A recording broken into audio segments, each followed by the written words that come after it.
Hi, it's Molly with Applique and Embroidery Originals, and as I promised, today we are going to make some in-the-hoop earrings.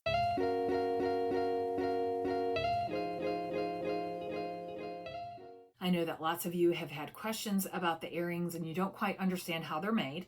There is a tutorial included in every single one of the download files, but we're going to go ahead and make one here on video because I know if you're a visual learner, that's going to be easier for you. In this tutorial, we are not going to talk specifically about websites and places to buy your faux vinyl or your jump rings or your earring hooks, although I will show you all of those because I did a blog post over the weekend that goes through all of that. It gives you different uses. It gives you all of the different resources to purchase those things and how I recommend using them, and gives you other tips and tricks. So if you want the full both product and how to make tutorials, then you really need to use both blog posts. The previous blog post was actually for just materials, and it is not a video, but I still think that you'll find it really helpful. So I guess that's where we're going to start. I've already got the design loaded to my machine. I have my stabilizer already hooped. Stabilizer I did talk about in the previous blog post, but I didn't give any resources for it. It's just a water soluble stabilizer. The kind that I use is called Badge Master, and it's really, really thick. This is what it looks like when it's all up. It almost feels and looks like vinyl. I mean, it's really thick. So I do purchase mine from allstitch.net. So they do have it if you want to use the same kind I do. All you have to do is hoop this just like you do any of your shirts or stabilizer or other projects. And with hooped stabilizer and the design already on my machine, we're ready to go. Thanks. So now I'm here at the machine. I have the design completely loaded up. I've got my hoop on the machine, all of the stabilizer on it. We are actually going to make the Christmas ornaments Joy. I'm going to do this so that you can see how it is to make a design with a single embroidery design on the front. So it'll also have the faux leather on the back, and you can see exactly how we do that.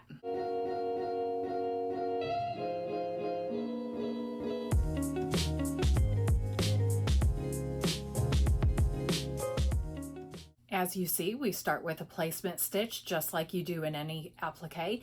After the placement stitch has run, you're going to cover that with your piece of vinyl. So here's my placement stitch. Here is my piece of marine vinyl. I wanted it to be white, and this is a nice thick marine vinyl that I actually purchased from Joann's a number of years ago when I was doing some baseball designs. And all I'm going to do is I am going to cover the tack down stitches with my marine vinyl and let the next stitch run.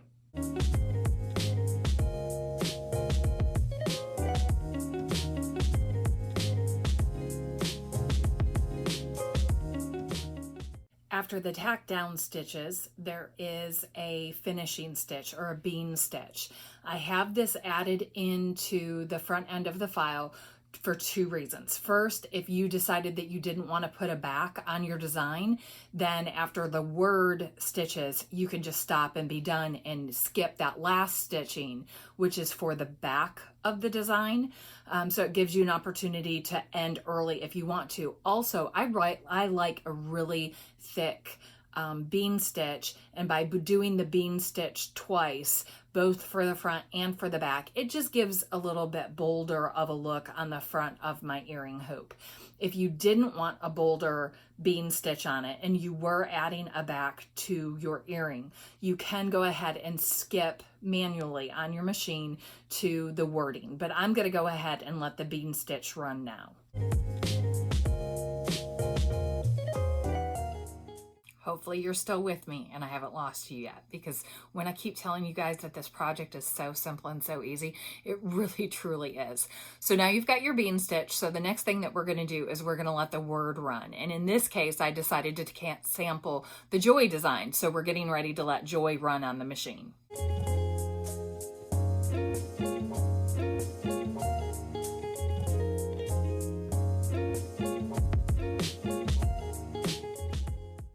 now that the front of both of my earrings have stitched, I want there to be a back of my earrings because these are going to be non-layered.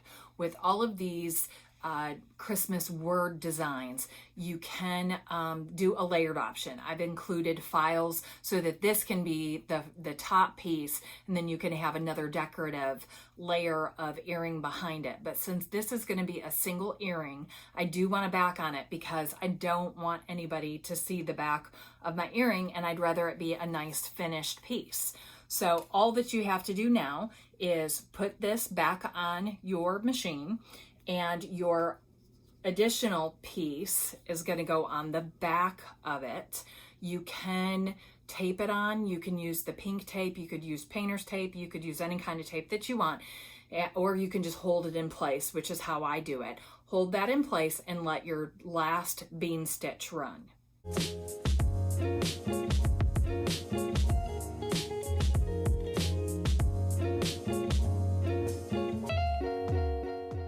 We're so close to being finished. So I'm completely done with my design, the front and the back. So now I'm going to go ahead and remove it from my hoop.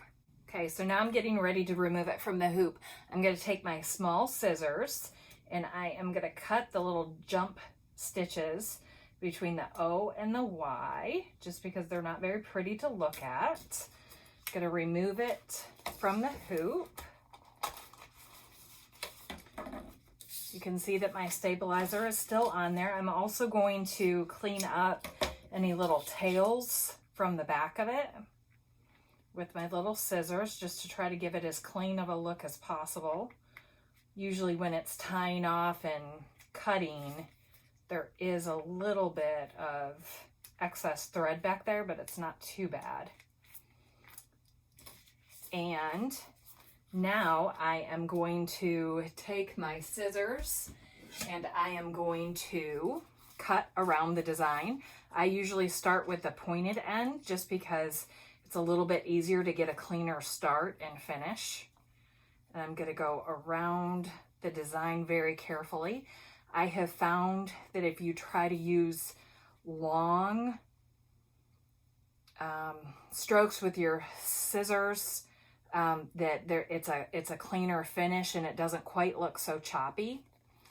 So I do try to use the entire part of my scissor to do the cutting. And it looks pretty good, if I do say so myself. I've done this a couple of times. And I've had some questions asking about, do I wet this down to get the water-soluble stabilizer out of there? As you can see, I don't. I just go ahead and cut it. And it's in there, but you can't see it because of the cutting. And you've got your 2 layers of vinyl or faux leather. So it just seems to kind of disappear into the leather, especially when you cut it all at the same time like that. I will go back from time to time if I feel like my cuts are uneven, and I'll do just a little bit more shaping up to try to make it as perfect as possible. And there are my 2 finished pieces now, and they look pretty good.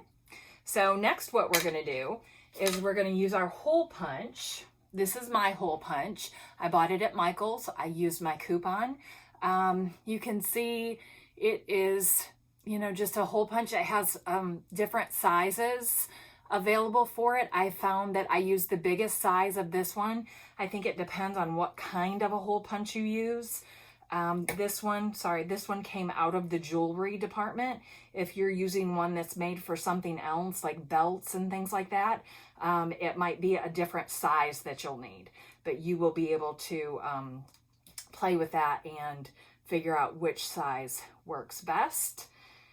And I just freehand put a couple of holes in the very tip top of my earring design. And now, depending on what kind of earring I use, I'm pretty much done with this. There are 2 different types of earrings that you can use that you don't have to do anything further. This is one kind, and again, this is all in my previous blog, but this is called an ear wire with ball, and all you do is stick it right through the hole And you're done. Earring finished. So that's really cute. And then there's another type that you can use, and this one is called a kidney ear wire. These are shorter. I found some shorter ones, and this is a longer one, which we didn't like quite as well. But again, because this just opens and the earring attaches in here, you just put it on and you're completely done. So that's really easy too. The most questioned and kind that people use the most are the type with 2 jump rings. You use a smaller one on top and a larger one on bottom. These are 6mm and 4mm.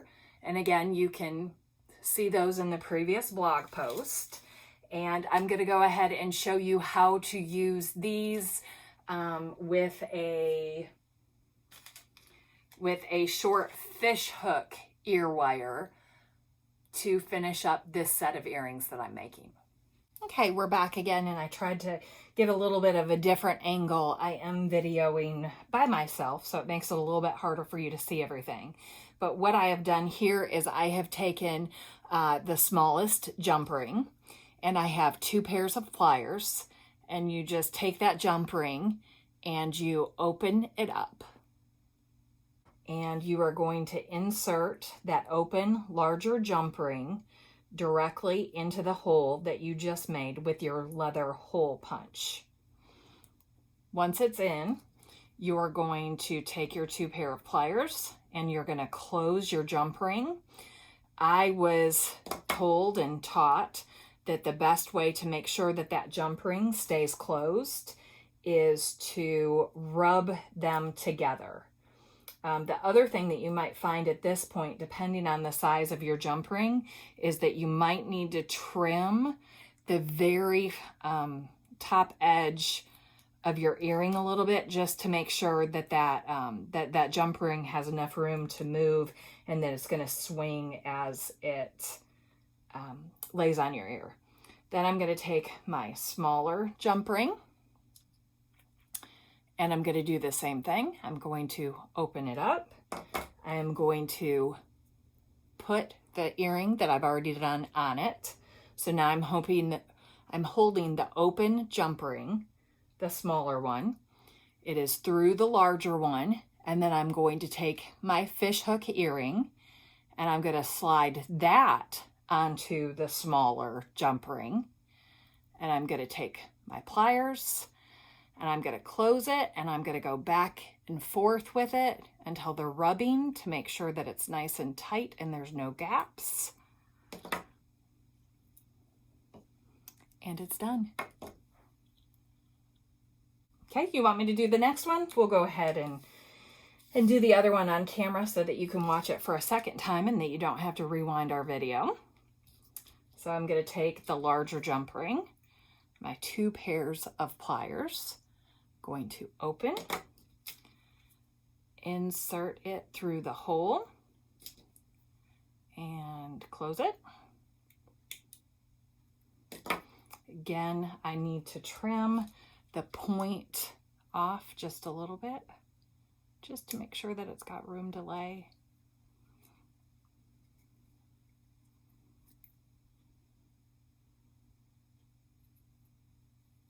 Please remember, I am not a professional videographer. You guys are always kind with the videos because I know you love them, and I do my best, and hopefully through time I will just keep getting better and better, and the videos will get better and better. Okay.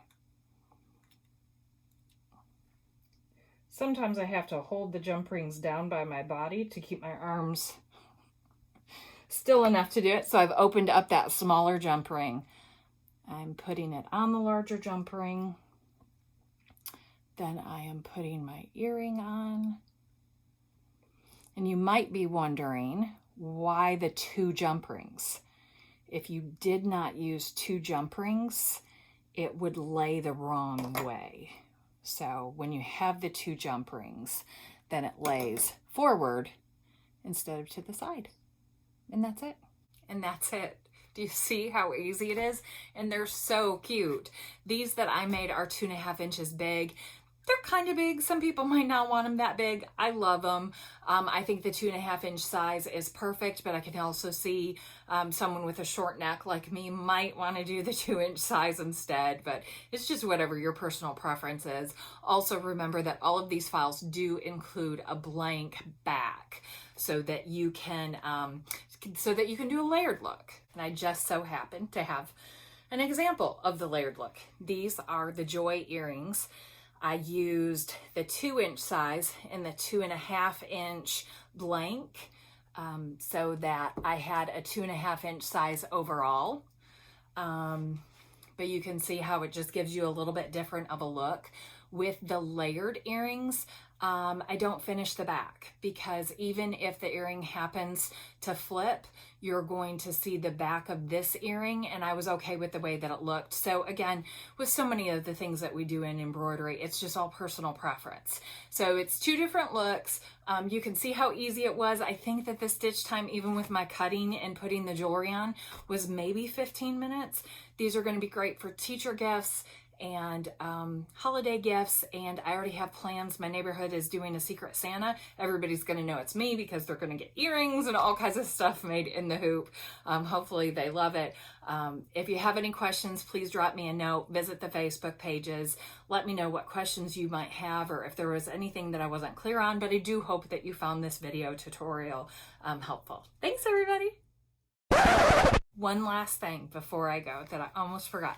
I did want to mention that on the back of the earrings, you don't have to do the same fabric as you did on the front. So with my earrings that I just did, if I'm afraid that they are going to turn, sometimes in the wind or just how your hair catches it or whatnot, you do see the back of it. I have a pair of Halloween earrings that I absolutely love, and I put this on the back. And my friends noticed it right away that this cute fabric was on the back. So it didn't matter whether it turned a little bit or not. I had something cute on the back. With my Joy earrings, I could have used these cute little Christmas lights. Could have done a little houndstooth, roll tide. Could have done some black and white stripe. I have some black and white mini buffalo check. The sky's the limit. You could really decorate it up and do something fun by using another faux leather on the back.